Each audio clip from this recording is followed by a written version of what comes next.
अस्सलामुअलैकुम, मेरा नाम है उमैर और आप देख रहे हैं उमैर्स वर्कशॉप। आज हम बात करेंगे इस इनक्यूबेटर के हवाले से, जिसका साइज़ है 20 इंचज़ बाय 15 इंचज़। और जो इसका सेंसर हमने यूज़ किया है वो W1209 है।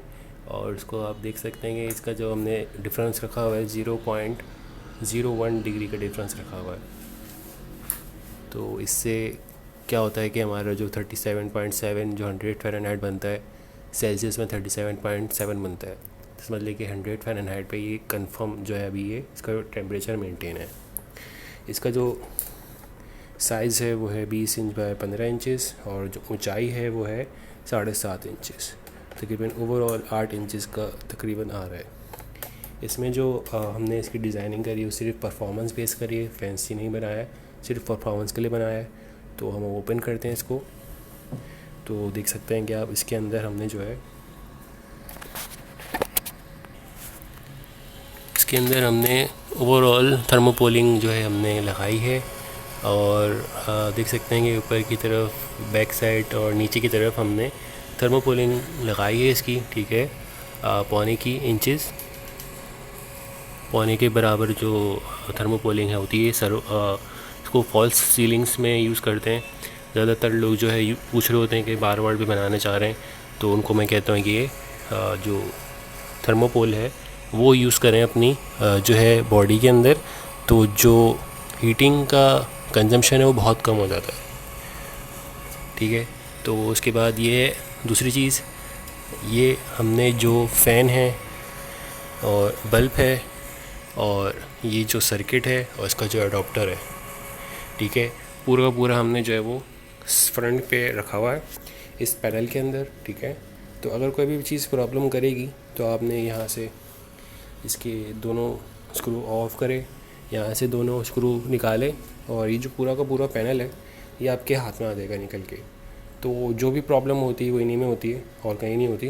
तो सर्किट, एडाप्टर, फ़ैन और बल्ब, पूरी की पूरी जो वायरिंग है इसके अंदर है, ठीक है। तो ये निकल आएगा, इसको आपने रिपेयर किया और लगा दिया। ये फिर पहले से बनाया दूसरा रखा हुआ है, इसको निकाला दूसरा लगा दिया। तो इसमें फिर आपका टाइम ज़ाया नहीं होता अंडे ख़राब होने का, तो फ़ौरन से फ़ौरन रिपेयर हो जाएगा।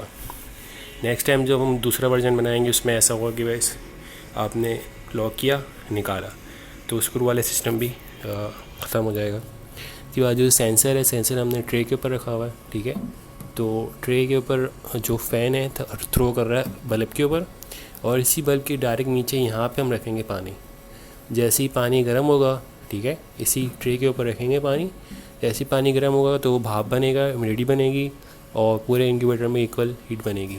सिंगल ट्रे है तो समझ लें कि बिल्कुल इक्वल हीट बनने वाली है। एक टर्निंग का सिस्टम वही है जो हम हमेशा करते हैं। एक टर्निंग मैनुअल होगी, अंडे आप इसमें रखेंगे, अंडे आपने टर्न करे, निकाली, टर्न करे और वापस अंदर, और ये बंद। इतना काम है। और जो पानी का प्याला होगा, नॉर्मली तौर पे कप रखा जाएगा क्योंकि सेरेमिक होता है कप, तो सेरेमिक कप रखेंगे और बेहतर ऑप्शन आएगा। तो ये जो सिस्टम बनाया है ये इसलिए बनाया है कि सिर्फ और सिर्फ परफॉर्मेंस बेस पे, फैंसी की तरफ अभी हम नहीं गए। हो सकता है कि बाद में अगर हमने इसको फैंसी किया तो हो सकता है कि ये हम पूरा का पूरा शीशा बना लें और इसकी हाइट और कम कर लें, तो नेक्स्ट वर्जन जो होगा और भी अच्छा होगा। तो ये इसलिए बनाया है कि इसकी कंजम्पशन कम हो। और इसका जो ये पैनल है, पैनल सिस्टम जो है वो ये है कि अगर कभी कुछ ख़राबी होती है तो निकाल के फ़ौरन लेके गए इलेक्ट्रिकल के पास, या फ़ौरन से निकाल के चेंज कर दिया। तो ये एक ऑप्शन है।